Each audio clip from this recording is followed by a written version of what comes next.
Welcome students, how are you? Hope so you all are doing well.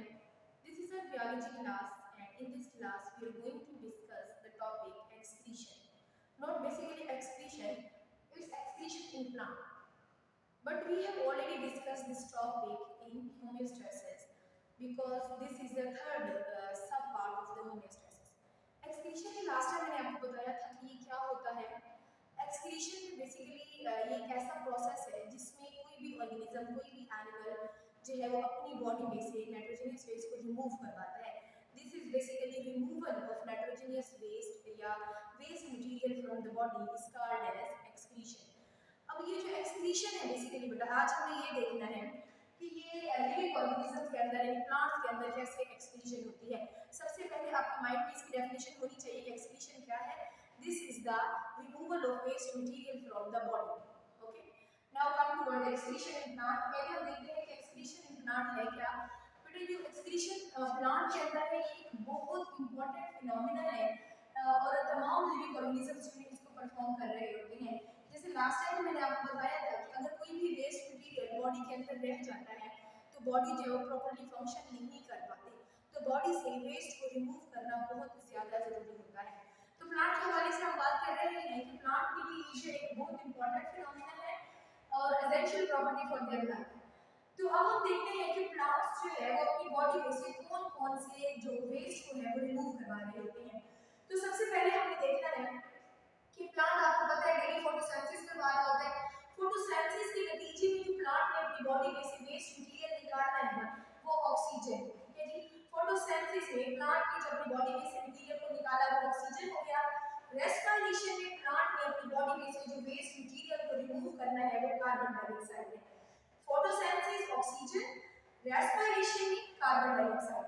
Same as photosynthesis और respiration ये जो दोनों processes हैं इन दोनों में क्या रिमूव हो रहा होता है, वाटर भी रिमूव हो रहा होता है। ठीक हो गया, ये तीनों चीजें हमें याद रखनी है कि फोटोसिंथेसिस में क्या रिलीज हो रहा है, रेस्पिरेशन में क्या चीज बॉडी से रिमूव होती है और फोटोसिंथेसिस और रेस्पिरेशन दोनों में क्या चीज रिमूव होती है, तो वो वाटर है। अब ये जो वाटर है ना किस प्रोसेस के थ्रू रिमूव होता है, ट्रांसपायरेशन के थ्रू रिमूव होता है। लीफ की सरफेस से जो है वो पानी जो है वो निकल जाता है ट्रांसपायरेशन के थ्रू। और ये जो पानी है वाटर है ये प्लांट का टर्गर प्रेशर या टर्गर मेंटेन करने के लिए बहुत ज्यादा इंपॉर्टेंट होता है। तो ये बात माइंड में रहे कि एक्सक्रीशन के दौरान ज्यादा वाटर बॉडी से रिमूव नहीं होता, सिर्फ उतना रिमूव होता है जितना जो है उस टाइम की रिक्वायरमेंट होती है रिमूव करने की। नेक्स्ट हम देखते हैं जी, अच्छा ये बात मैंने की है removal of waste material from the body, ठीक है जी। तो अब ये नाइट्रोजनियस वेस्ट नहीं है, ये क्या है, ऑक्सीजन है, ये कार्बन डाइऑक्साइड है, ये वाटर है, ये नाइट्रोजनियस वेस्ट नहीं है। लेकिन प्लांट जो है बॉडी से नाइट्रोजनियस वेस्ट को भी रिमूव कर रहे होते हैं। वो कैसे रिमूव करते हैं उसको हम यहाँ पर पढ़ते हैं, ठीक है जी। अब प्लांट कैसे रिमूव कर रहे हैं अपनी बॉडी में से बेटा, यहाँ पे देखिए प्लांट के पास एक स्ट्रक्चर होता है जिसे हम वैक्यूल कहते हैं और वैक्यूल जो है वो किसी प्लांट के सेंटर में पाए जाते हैं। अब ये जो वैक्यूल होता है बेटा इसको प्लांट यूज करता है for the storage of useful material as well as the nitrogenous waste.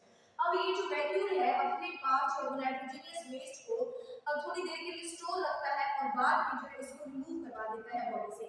तो सेकंड क्या है, accumulation of the waste material leaves the crystal formation. Vacuole के अंदर जो नाइट्रोजनियस वेस्ट बेटा जमा होता है, जब वो जमा रहता है तो एक टाइम आता है उसके क्रिस्टल्स बन जाते हैं और क्रिस्टल की फॉर्म में जो है वो बॉडी से रिमूव हो जाता है। तो सेम एज इसकी जो एग्जांपल देखते हैं वो टोमेटो के अंदर है, टोमेटो वैक्यूल जो है वो इस तरह से बनता रहता है। नेक्स्ट हम देखते हैं बेटा ये एक पार्ट हो गया कि वैक्यूल जो है वो रिमूवल ऑफ वेस्ट मटेरियल में हेल्प आउट कर रहा होता है। नेक्स्ट हमने देखना है कि लीफ कैसे जो है वो रिमूवल ऑफ वेस्ट मटेरियल में हेल्प करता है। तो बेटा आप लोगों ने देखा होगा कि जो लीफ फॉल होता है ऑटम के सीजन में जो पत्ते गिर रहे होते हैं, मोस्टली हम समझते हैं कि जो पत्ते गिर रहे हैं वो ड्यू टू ये सीजन है और इसमें गिरना जरूरी है। अब जो पत्ते बेटा उस सीजन में गिरते हैं उन पत्तों के अंदर नाइट्रोजनियस वेस्ट जो है वो जमा हो चुका होता है और पत्ते जब हैवी हो जाते हैं तो वो ड्रॉप आउट हो जाते हैं, ठीक हो गया। नेक्स्ट क्या है बेटा, कुछ भी ऐसी प्लांट्स होती हैं जिनके स्टाक का वर्ड जो है आपने सुना होगा, डंडी सी कुछ बनी होती है प्लांट के ऊपर, वो जो डंडियां होती हैं अपने अंदर नाइट्रोजनियस वेस्ट को जो है वो जमा कर लेती हैं। जब नाइट्रोजनियस वेस्ट को अपने अंदर जमा करती है तो वो उस स्टॉक की डेथ हो जाती है। ये प्लांट ब्लू बल्ब जो है बेसिकली इसके अंदर ये वाला फिनोमिना हो रहा होता है कि स्टॉक के अंदर नाइट्रोजनियस वेस्ट की जो है वो प्रॉपर्ली जो है जर्मिनेशन हो जाती है और एक ऐसा टाइम आता है कि स्टॉक की जब डेथ हो जाती है, तो ये भी एक फिनोमिना है जिससे हम नाइट्रोजनियस वेस्ट से जो है वो छुटकारा पा सकते हैं। और बेटा ये जो येलो लीफ फॉल करते हैं ना, इनके अंदर नाइट्रोजनियस वेस्ट जमा होता है।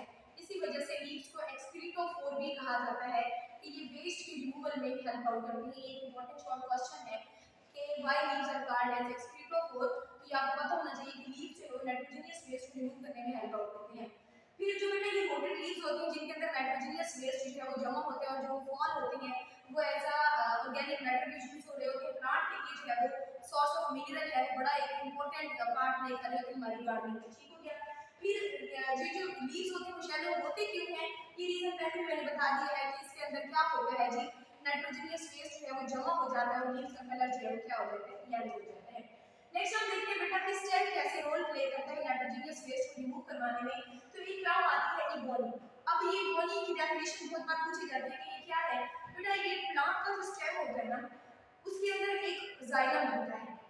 हर साल एक जाइलम बनता है, अगले साल अगला बनेगा, अगले साल अगला बनेगा। 32 साल बाद अगर हम देखेंगे तो 32 जाइलम की रिंग उसके अंदर मौजूद होगी।